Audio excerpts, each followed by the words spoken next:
पक्षी अंगणी उतरती पक्षी अंगणी उतरती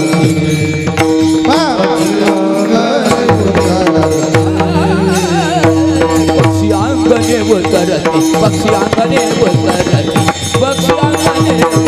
पक्षी अंगणी पक्षी अंगणी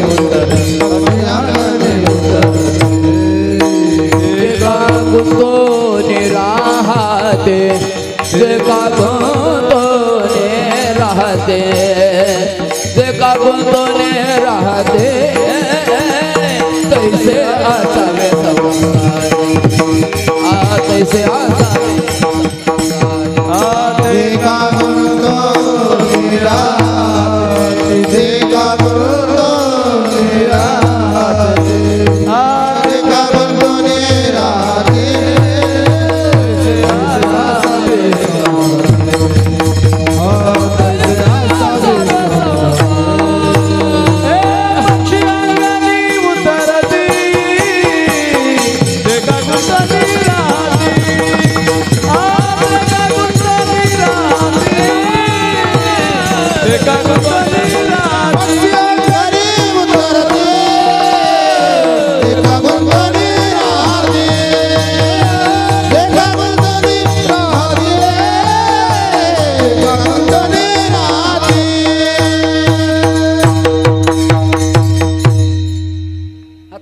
बाहेरची मंडळी आली काला झाला की हाला ज्याच्या त्याच्या घरी जाणार बिचारी त्या दिवशी तुमच्या ह्या प्रॉपर्टीची अपेक्षा करणार नाही काय तुम्ही द्याल ती मानधन पण दुसरी काय अपेक्षा करणार नाही वस्ती करा वस्ती आला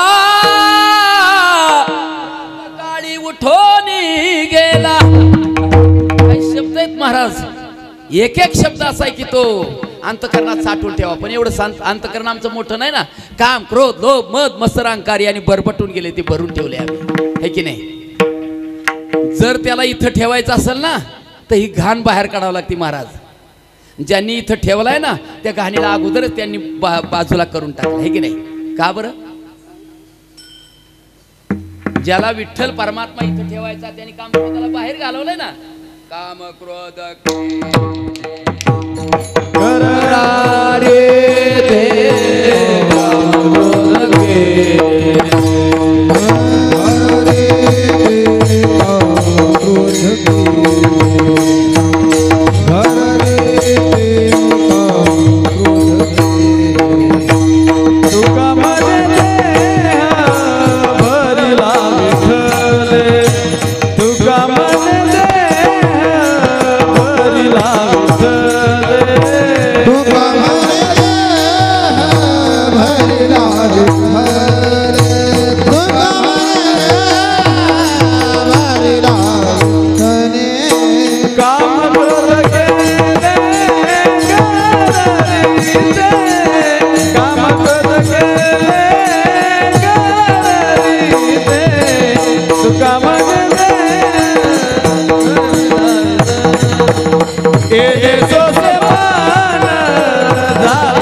क्रोध केले घर रीती किंवा काम क्रोध लोभ निमाले ठाईची आणि मग अवघी आनंदाची याच्या पुढे काम क्रोध वैरी घातले बाहेरी आणि बैसला अंतरी पांडुरंग कमीत कमी 50 प्रमाण आपल्याला एवढे देता येतील तुमच्या पायाच्या प्रसादी काही बोललो पण सद्गुरूची कृपा माझ्या लहानपणापासून मी एक निश्चय घेतला होता मी खूप त्यागाने महाराज आळंदी क्षेत्र माझ्या गाववाली तिथे आता कमीत कमी 25 माणसं आहेत त्यागाने मी लग्न झाल्यावर 2 मुलं झाल्यावर वारकरी शिक्षण संस्था काढली 4 वर्ष जोग महाराजाच्या संस्थेत जो विवाहित आहे त्याला तिथे एंट्री आजही नाही पण मी गेलो पण थोडीशी लबाडी केली मी, एकलव्यासारखी, माझ्या स्वार्थासाठी केली ती, परमार्थासाठी. माझा प्रपंच मोठा नाही केला. प्रपंच मोठा करण्याकरता काही, आणि कीर्तनाच्या जीवावर प्रपंच मोठा करू नये. एक पाया पडून सांगतो तुम्हाला, कीर्तनाच्या जीवावर प्रपंच मोठा करू नये. पोरं येडी होते, नाही तर तुम्हाला प्यारले झाल्याशिवाय राहणार नाही. विठ्ठल विठ्ठल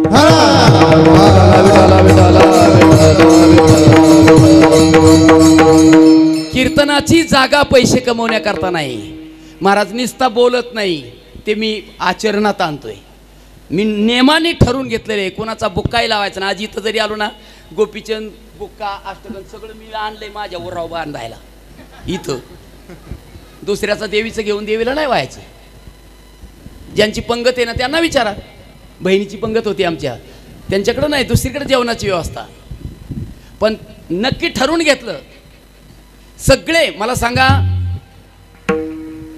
तुम्ही औरंगाबादवरून, बीडवरून, मराठवाड्यातून इथे आलात म्हणजे तुमच्या भागात तुम्ही आतापर्यंत खूप मोठमोठ्या विद्वानांची कीर्तन ऐकली.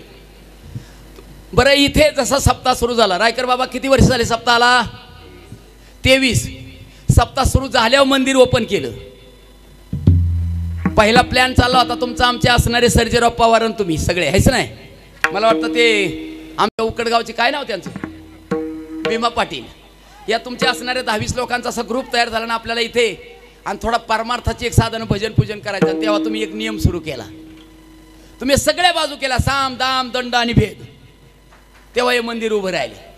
मग तेव्हापासून आतापर्यंत या असणाऱ्या सभा मंडप, या कीर्तन मंडपामध्ये जेथे कीर्तन करावे तेथे अन्न न सेवावे असे किती कीर्तनकारांनी अभंग घेतला. कारण त्यांना माहिती, चुलीत हात घातला तर भाजल. जर आपण हा अभंग घेतला तर दक्षिणा घेता येणार नाही. आणि मग फॉर्च्युनर आणली ती इकून जावं लागेल घरी, है की नाही. नुसतं बोलाची भात बोलाची कडी नाही. तुकोबारायांचं प्रमाण आहे का? नरस्तुती अथवा कथेचा विक्रार नको घडू देऊ दातारा. दातारा म्हणजे परमात्मा, देवा. नरस्तुती अथवा कथेचा विक्रार. मला कीर्तनाच्या आधी सांगितलं, माहिती दिली, तुम्ही आमक्यांचं नाव घ्या, तमक्याचं नाव घ्या, फलाण्याचं नाव घ्या. तुम्हाला सगळ्यांना राग आला तरी चालेल, मी कुणाचं नाव घेणार नाही. तुमची 4 जणांची नावं घेतली, ही बाकीची काही सावतरायची नाही तिथं आलेली. नाव कुणाचं घ्यायचं नाही. स्तुती कोणाची करायची नाही. स्तुती माणसाची करायची नाही. वर्णवी त्या थोरी एका विठ्ठलाची कीर्ती मानवाची सांगून ये. वर्णवी त्या थोरी एका विठ्ठलाची कीर्ती मानवाची सांगून. वर्णवी थोरी एका विठ्ठलाची कीर्ती मानवाची सांगून.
महाराज म्हणतात,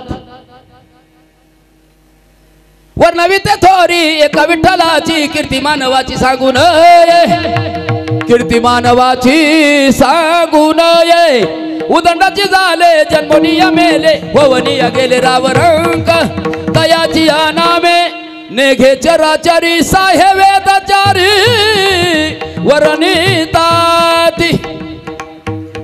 4 वेद 6 शास्त्रांना जे मान्य असेल ते आपण करावं. निंदा अथवा स्तुती देवाची करावी, कीर्ती मानवाची सांगू नये. याच्यावर बरीच प्रमाण आहेत. महाराज माणसाची स्तुती करू नये. का बरं? स्तुती करणे योग्य त्याचे ते असणारे तिथं ज्यांचे फोटो लावलेत ना, इथं ज्यांचा फोटो लावलाय ना, जे दर्शन घेतात ना त्यांची स्तुती करावी. छत्रपती शिवाजीराजांची स्तुती करावी. ज्यांचं दर्शन घेतात त्यांची स्तुती करावी. तुकोबरायांची, आमच्या जोग महाराजांची स्तुती करावी, तुकोबरायांची स्तुती करावी, ज्ञानोबरायांची स्तुती करावी. पण संतांना स्तुती आवडत नाही. मोठेपणा त्यांना आवडत नाही. नको शिष्य शाखा, नको मठादी पद. महाराजांचं एक एक वर्णनच वेगळे. महाराज नको शिष्य शाखा, नको मठादी पद. आज आळंदीत मठ बांधायचा प्रमाण त्यांनी ठेवलं बाजूला. स्तुती त्यांची करावी, पण ते स्तुती त्यांना आवडत नाही. देवाची स्तुती करावी, कारण तो स्तुती प्रिय, त्याला स्तुती आवडते. जो त्याचं नाव घेईन ना त्याला भगवान परमात्मा तारून नेल्याशिवाय राहत. तयाच्या चिंतने निरसेल संकट आणि कराल दुर्गट, है की नाही? त्याचं नाव घ्या. बायकोनी नाव शेजाऱ्याचं घ्यावा का नवऱ्याचं? कोणाचं नाव घ्यावं तिने? तुम्ही बायको आहे का नवरा? नाही, काही गरज होती तुम्हाला मध्ये बोलायची? बायकोचा विषय चाललाय ना. मागे विचारलं तुम्ही 2-4 जणांनी मध्ये डोकं. त्याला म्हणतात बिन चुंबळीचं. चुंबळ नसल्यावर रुतन डोक्याला येत. कदाचित एक तर पांढऱ्याचे काळे करतोय ते जाते निघून. बायकोनी नाव शेजाऱ्याचं घ्यावं का मालकाचं? बोला ना माझी आई, बोला.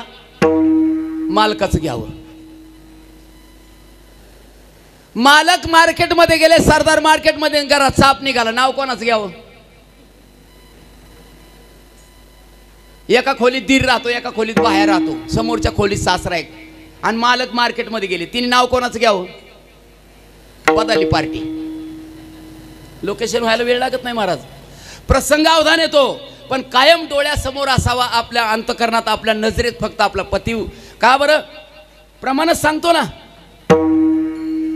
अरे पतिव्रता नेने अनिकाची स्तुती.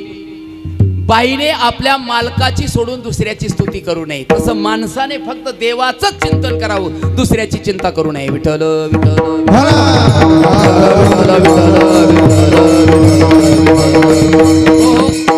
मग त्या ज्ञानोबरांचं कोड कौतुक करणारे साधू संत ज्ञानेश्वर महाराज म्हणतात, त्या भगवान परमात्म्याला वेळ पिसं केलं रे. मला फक्त आश्वासन दिलं की मी तुला भेट देईन, मी तुला आणि समोर येईल, तुला दर्शन देईल. म्हणून ज्ञानोबा तिथे सिद्धबेटामध्ये खेद करतात. आणि त्या सिद्धबेटाचं ज्यांनी आपलं कर्मभूमी, बरं का गणेश महाराज, कर्मभूमी त्यांची आळंदीच आणि जन्मभूमी त्यांची आळंदीच. त्यांचं नाव त्यागी एक व्यक्ती, त्यांचं नाव जयराम बाबा भोसले. अरे त्यांनी जिवंत ठेवलं ते असणार सिद्धबेट. पण बाबांच्या नंतर साखरेसारखे महाराज तिथं घुसले. ते वरून साखर होती. ज्याला खूप साखर खायची सवय त्याला काय होतं मला सगळ्यांना माहिती आहे तुम्हाला. म्हणून जास्त साखरेच्या नादी लागू नये. ते तिथं घुसलं आणि सिद्धबेटाचा वाटोळं करून ठेवलं. मला एकाने आळंदीत विचारलं होतं, म्हणले महाराज तुम्ही एवढं ओपन नका बोलत जाऊ, नाही तर तुमच्या अंगलटी काय नाही करणार. जास्तीत जास्त फक्त गोळ्या झाडी न्यायच्यापेक्षा त्याच्याकडे काही पर्याय नाही. पण ज्या दिवशी माझ्या अंगावर गोळ्या असतील त्या दिवशी तू जगात शिल्लक नसतील. विठ्ठल विठ्ठल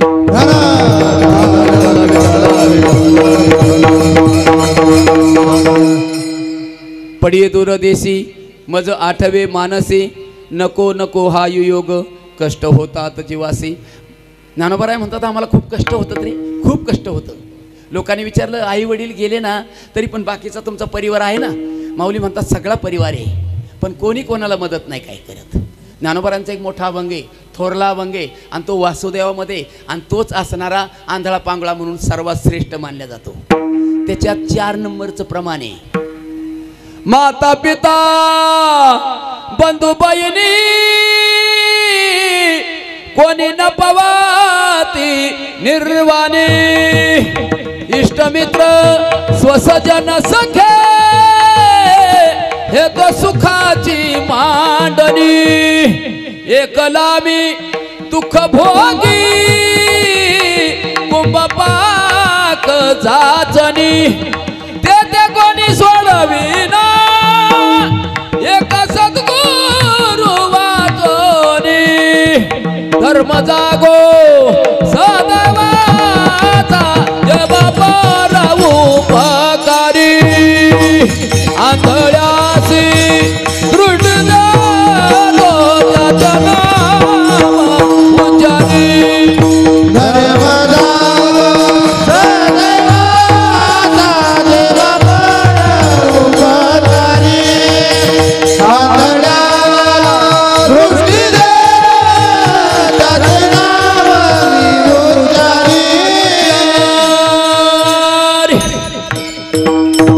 पूर्वजन्मी पाप केले ते बहु विस्तारे याचं 4 नंबर चरण आहे. माऊली म्हणतात माता पिता बंधू बहिणी कोणी नपवते निर्वाणी. सेना महाराज याच्या पुढे जातात. सेना महाराजांना लोकांनी विचारलं का हो तुम्ही प्रपंचाचा असणाऱ्या मुलाबाळांचा त्याग केला. न्हावी समाजाचे होते. त्यांनी सांगितलं तुम्हाला सांगू का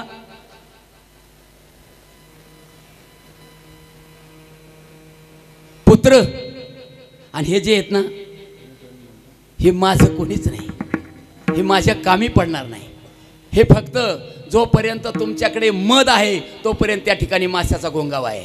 जन हे सुखाचे दिल्या घेतल्याचे आणि अंतबा काळीचे नाही कोणी. तुला कोणीच मदत करणार नाही. म्हणून ज्ञानोबा त्यात भगवान परमात्म्याला सांगतात देवा माझ्यावर असा जो प्रसंग आलाय बरं तुझी एवढी वाट पाहतो की त्या वाट पाहण्याला कल्पना करवत नाही. अभंगाचं 2रं चरण. दीन तैसी रजनी झाली गे माये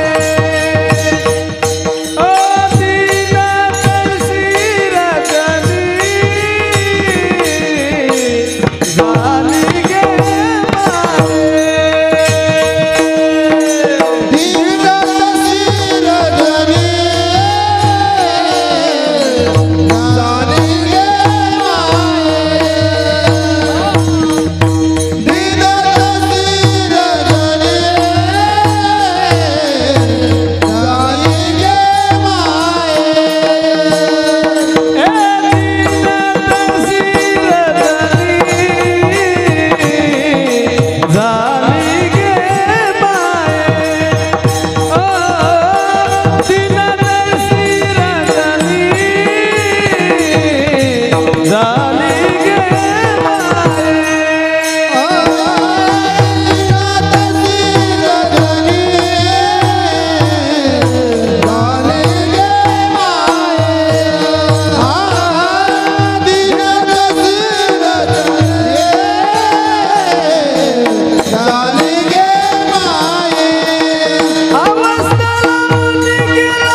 नाचता म्हणजे यांच्या काय बारीक पोटात कळणी गती तुम्हाला पाहिल्या पण विलाज नाही आहे की नाही.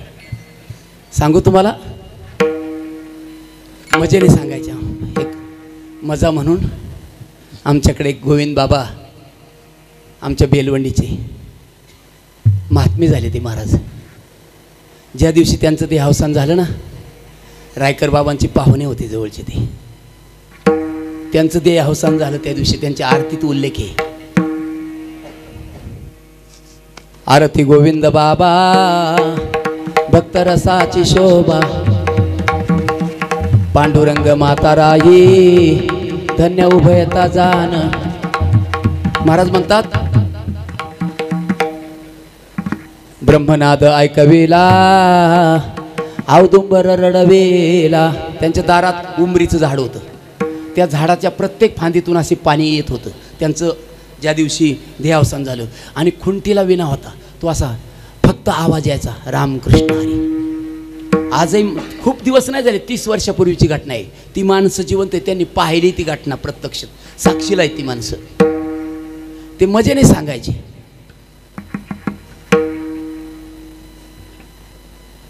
जे संसारात माणसं जोर दाखवतात ना, ज्याला खरं कंड जिरून घ्यायचा त्यांनी परमार्थात यावं, ते नेहमी सांगायचे. तळमळ होती अंतकरणापासून. जगाच्या कल्याणा संतांच्या उभी होती, त्यांची तळमळ होती. महाराज समाजाचं हित व्हावं ही साधूचं लक्षण असतं. ते स्वतःची प्रॉपर्टी स्वतःचा प्रपंच कधी पाहत नाही. का? त्यांना माहिती प्रपंच हा गोंधळ आहे, प्रपंच हा भरभटलेला आहे आणि प्रपंच हा विषयाने लपलेला आहे, विषयाने नटलेला आहे. प्रपंचामध्ये विषय जर सोडला तर प्रपंच हा झिरो होतो. मग त्या प्रपंचाचा त्याग नाही करायचा. महाराज म्हणतात प्रपंच ओसरू चित्त तुझे पायी मरू, ऐसे करिगा पांडुरंगा शुद्ध रंग वावे रंगा. विठ्ठल विठ्ठल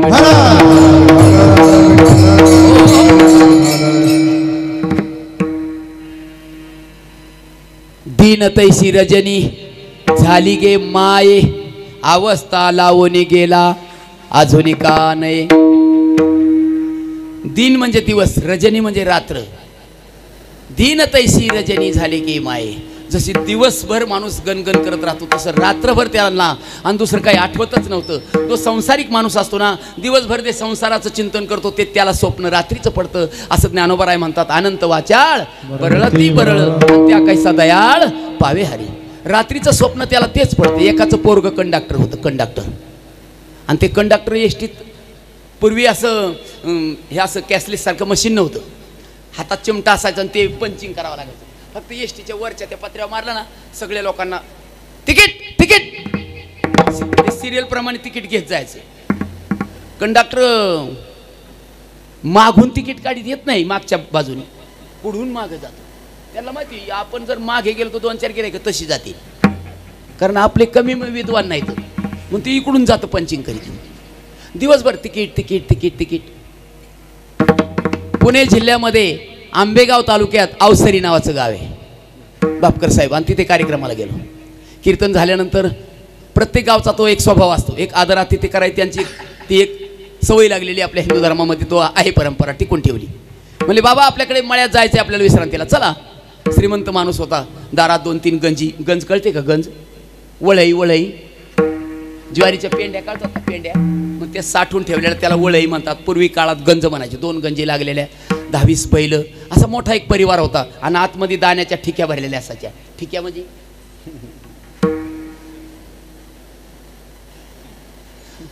सगळं धान्य एकत्र पोत्याची अशी मोठी ठिकी असते, बारदाण्याची बनवलेली. त्याच्यात कमीत कमी 20, 25, 12 पुढे अशी ठिक्या दाण्याच्या भरलेल्या असतात. आणि त्या ज्यांच्याकडे 3 असेल त्यांनी कावळीच्या विणलेल्या, त्याला म्हणतात कणी, ती अशी गच्च भरलेली असायची.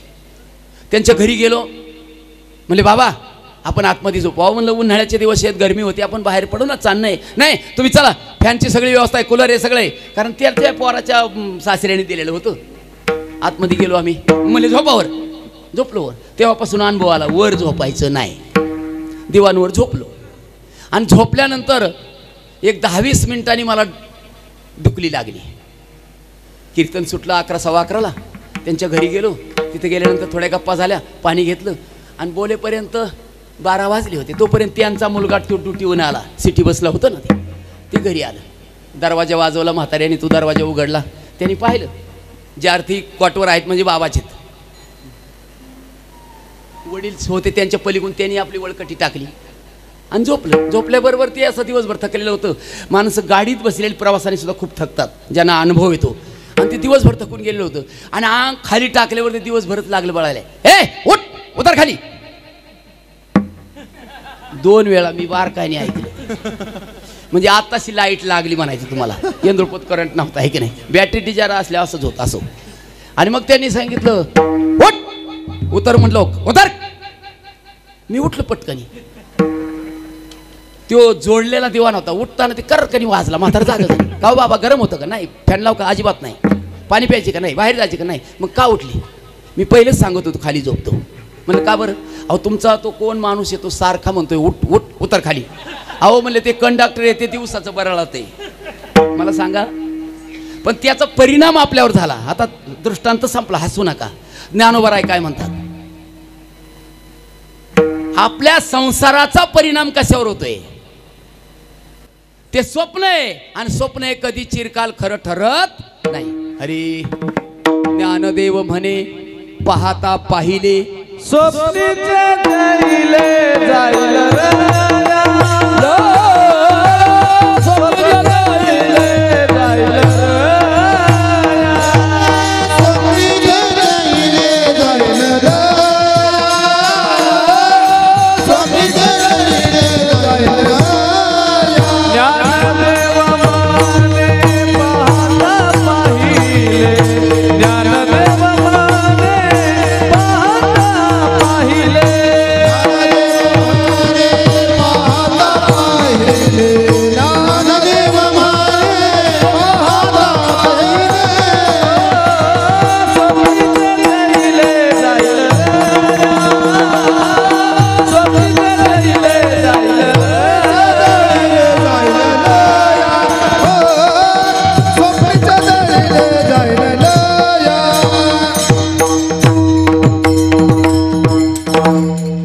स्वप्नामध्ये मोटरसायकल घेतली, असं वर कट्ट्यावर झोपलं होतं. याला ग्रिल आहे. पहिल्या वर्षी ज्यावेळेस मंदिराचं काम नव्हतं त्यावेळेला ग्रिल नव्हतं, प्लॅस्टर नव्हतं. आलो होतो ना मी कार्यक्रमाला, माझी 10वी वेळ इथे यायची. या ग्रिलवर बसलो होतो आणि स्वप्न पडलं आणि त्या स्वप्नात त्याने ऐकलं. असू द्या, त्यांची वाटप चालू आहे. आता ते काही काही गोष्टी असतात त्या, हां इति गुह्यतम ते चालू ठेवायला काही काय. मी गुळ कधीच खात नाही, कधीच खात नाही. गणेश महाराज हे जे गुळ खातात हे का खातात बरं.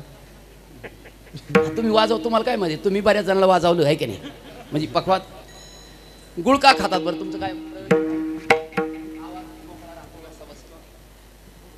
गुळाने जर आवाज सुधारतो म्हणल्यावर त्याला गुऱ्हाळाव कामाला राहायला हरकत आहे का.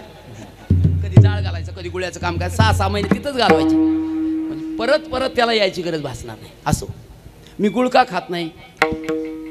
एका माणसाचं असे बोट पांढरी झाली होती, म्हणजे ते कुष्ठरोग असल्यासारखा, आणि ते गुळ वाटायला बसलं होतं. आणि ते गुळाचा खडा हातात घ्यायचा असं करायचं. चांगली गोळी केली आणि त्यांनी वर ठेवली. मी ते पाहिलं, म्हणलं जयसिंग बुवा परत मर्यापर्यंत गुळाकडे बघायचं नाही. विठ्ठल विठ्ठल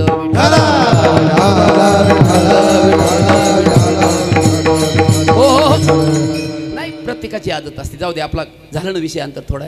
नेमकं काय चाललं होतं आपलं, कीर्तन चाललं. आपण नेमकं विषयावर काय होतो, नेमकं कुठे होतो आपण, कुठे होतो आपण. गोळा होतो. अरे गोळावर जर तुम्ही राहिले तर मग पुन्हा कोणी सणाला सुद्धा गुळ नाही वापरायचे रे बाबा.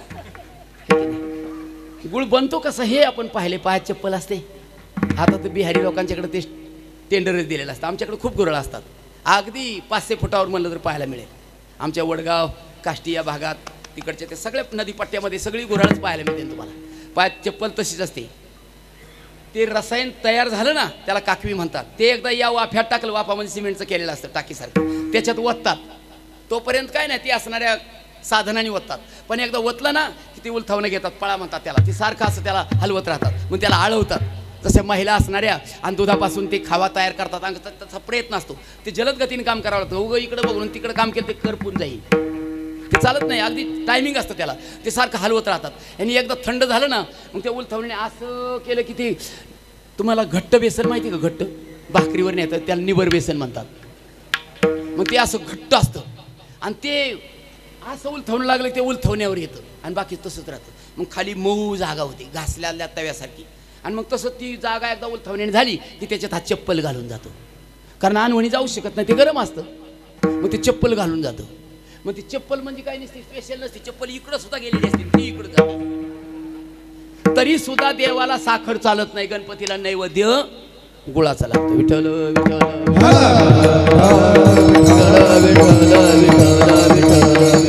हो, जेवढं खोल जाताल ना तेवढी अंधार आहे आणि तेवढी खोली जास्त आहे. आपल्याला ती खोली नाही करणार. आपण ज्ञानोबारांची खोली पाहू, तुकोबारांची उंची पाहू, पण ते नाही. आपण आपल्या संसाराच्या खोलीचा प्रयत्न करतो. नाही रे बाबा,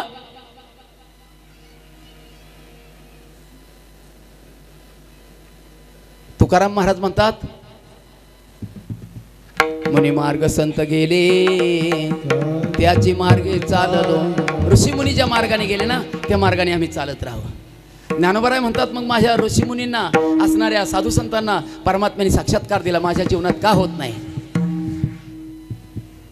ज्ञानोबरायांचे जे सद्गुरू होते निवृत्तीनाथांनी सांगितलं, ज्ञानदादा तुला तुझ्या सद्गुरूची भेट होईल, पण ती एकाएकी घाई होत नाही. MPSC परीक्षा द्यायची ना त्याला खूप घासावं लागते महाराज. MPSC करण्यासाठी ज्याला 108 डिग्री परमार्थामध्ये प्राप्त करायची, ज्याला ब्रह्मचारी जीवन जगवायचे, त्या बऱ्याच गोष्टीचा त्याला त्याग करावा लागतो. काम, क्रोध, लोभ, मद, मत्सर, अहंकार या षड्विकाराचा त्याग करावाच लागतो. ज्ञानोबरायांनी स्वतःला गाडून घेतलं, ते आळंदीत आरती होऊ लागली. विठ्ठल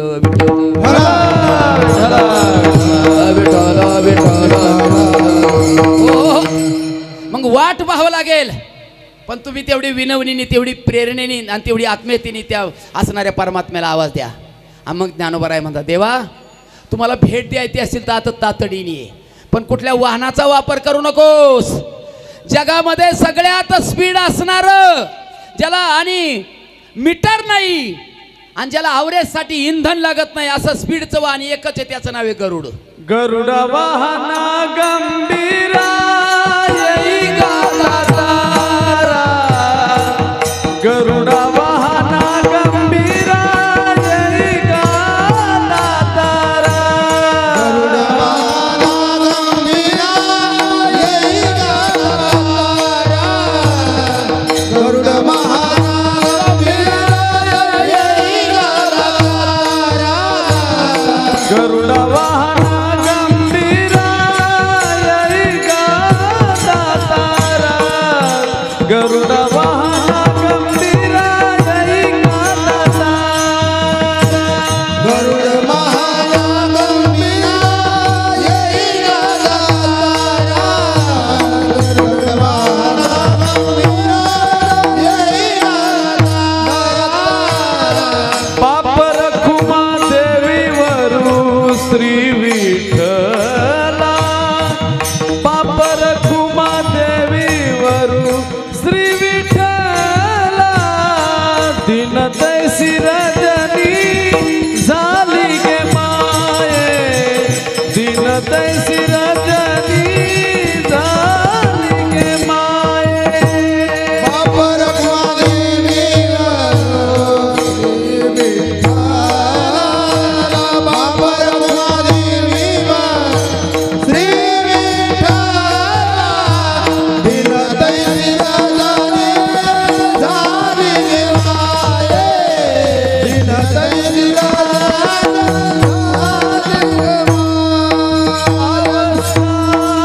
लावली गेला अजूनी कान ये.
गरुड वाहना गंभीरा यैगा दातारा बाप रखुमा देवीवरू श्री विठ्ठला. गरुडापेक्षा अति वेगाने ये. गरुड वाहना गंभीरा, त्याचा विचार करू नकोस, अति तातडीने. तुका म्हणे येथे नाही चालत तातडी. लई काही चालत नाही, पण काही वेळेला करावी तातडी त्याचंच उत्तर इथे. महाराज म्हणतात घाई केली पाहिजे. संकटकाळी एखाद्याने सांगितलं रात्रीचं कधीच ओरडू नये, माणसं डचकतात. पण एखाद्याचं घर पेटलं किंवा चोरी होते त्या टायमाला ओरडलंच पाहिजे. ओरडायच्या टायमाला ओरडावं लागतं, कधी ओरडून चालत नाही. असो झालेली सेवा स्वानंद सुखनिवासी गुरुनाम गुरु जोग महाराज यांच्या चरणी समर्पित करत असत. जाता जाता तुमचं सर्व भाग्यवंत वयोवृद्ध तपवृद्ध ज्ञानवृद्ध असणारे पै पाहुणे ग्रामस्थ, विशेषतः हे असणारे सर्व बाल टाळकरी यांच्या पायावर मी नतमस्तक होतो. या सगळ्या असणाऱ्या गुणीजनांच्या पायावर नतमस्तक होतो. या असणाऱ्या सप्ताहाचं ज्यांनी आपलं योगदान दिले त्या सगळ्यांच्या चरणी माथा ठेवतो. आणि त्या पंढरीनाथाला एक विनंती करतो. सकाळी रायकर बाबा म्हणले असं कधी कधी वाटतं, आता थकल्यासारखं वाटतं. आम्ही गणेश महाराज 4-6 जण होतो, त्यांनी घरी नेलं त्यावेळेस. बापकर महाराज ते म्हणले जरा थकलेवानी वाटतं, आता गावाकडे जायचा विचार आहे. पण मंदिराचं कसं होईल. ज्यावेळेला कर्नाटकमध्ये असणारा भगवान पंढरीनाथ पांडुरंग परमात्मा हा कर्नाटकचा आहे. कानडा हो विठ्ठलू तो असणार कर्नाटकचा आहे. पण इकडे येत असणार बेजरच्या राजाला काळजी पडली, माझ्या पांडुरंगाला कोण जीव लावेल का. अरे पंढरीनाथाला जीव लावणारा एक फकडे असा भेटला की ते असणाऱ्या पंजाब प्रांतापर्यंत गुमागना नावाच्या गावापर्यंत त्यांनी आपली भगवी जळकवली. त्यांचं नाव संत शिरोमणी भगवान नामदेव महाराज की असे नामदेव महाराज भेटले. चौयुगाचा भक्त नामा उभा कीर्तनी आणि पाठीमागे डोळे झाकुनी उभी तेजनी. वास्तू उभी राहिली, काळजी करणारा तो आहे. काळजी वाहू सरकार त्याला म्हणतात. दल बदलू नाही ते काळजी करणारं सरकार आहे. तुझी चिंता त्याशी सर्व आहे. सगळ्यांची काळजी घेतो आणि त्याचंही ते दैवत तसं जागेवर ठेवत असतं. त्याला कोणी धक्का लावू शकत नाही. बऱ्याच जणांना शंका होती बाबरी मशीद राम मंदिराचं काय होईल. सगळ्यांच्या डोळ्यापुढे चित्र आहे. मी राजकारण सांगायला या ठिकाणी आलो नाही आणि कीर्तनकाराने राजकारण संसार सांगू नये. फक्त देवाच्या साधू संतांच्या नाही अभंग सोडवला तर त्यांची फक्त चरित्र सांगावं आणि आपलं सरळ मार्गे निघून जावं. पखवाद्याची निंदा कर, टाळकऱ्यांची निंदा कर, महिलांची निंदा कर, कुणाची निंदा करू नये. महाराज निंदा जर तुम्हाला पाप संपादन करायचं असेल लोकांची निंदा करा. आपलं खाऊन दुसऱ्याचं धुवायचं पदर साबण वापरून हे करायचंच नाही. निळोबराय म्हणतात अरे शेजारी राहोनी निंदा ते करावी भरावया गोनी पापाची या. काय निळोबरायने जोडा मारला. निंदा ती करावी शेजारी राहोनी आणि भरावया गोनी पापाची या. ज्याला पाप संपादन करायचे त्यांनी फक्त निंदा करावं. हा असा वागला तो तसा वागला, त्याचं सगळं असणारं पाप आपल्या मस्तकावर बसतं. म्हणून कुणाचा उद्वेगच करू नये. आणि काचे कानी आणि गुण दोष मना न आणि विठोबा रखुमाई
ज्ञानेश्वर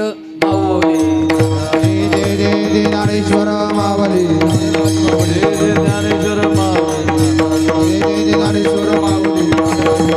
ज्ञानेश्वर माऊली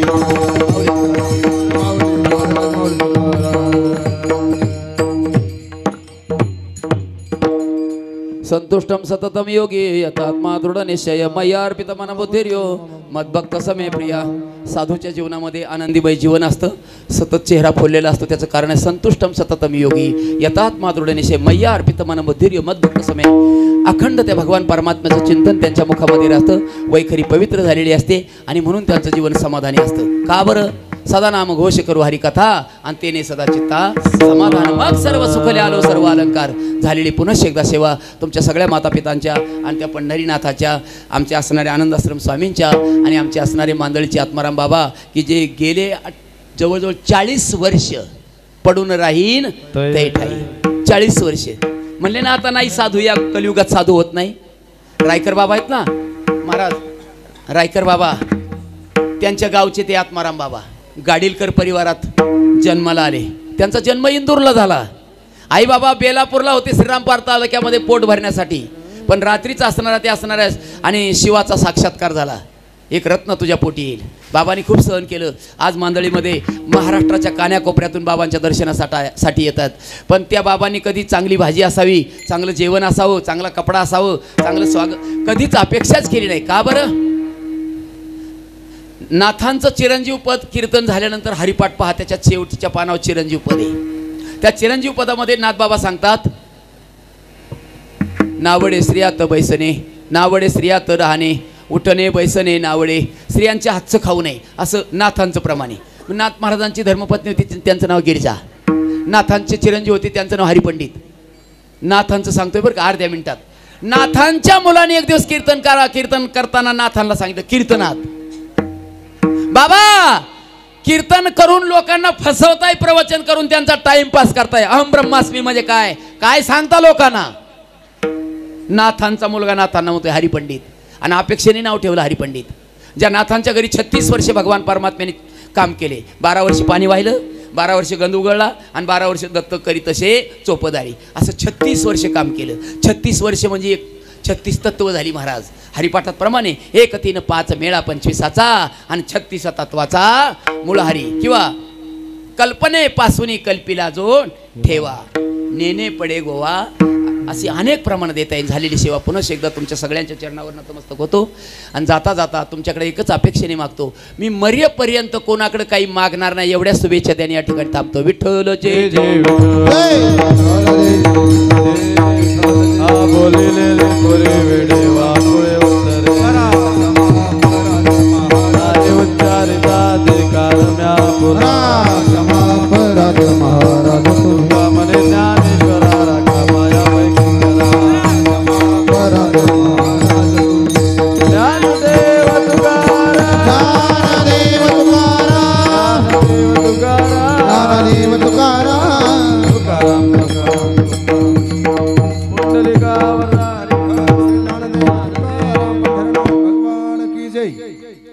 जय हरी टाळकरी जागर बस.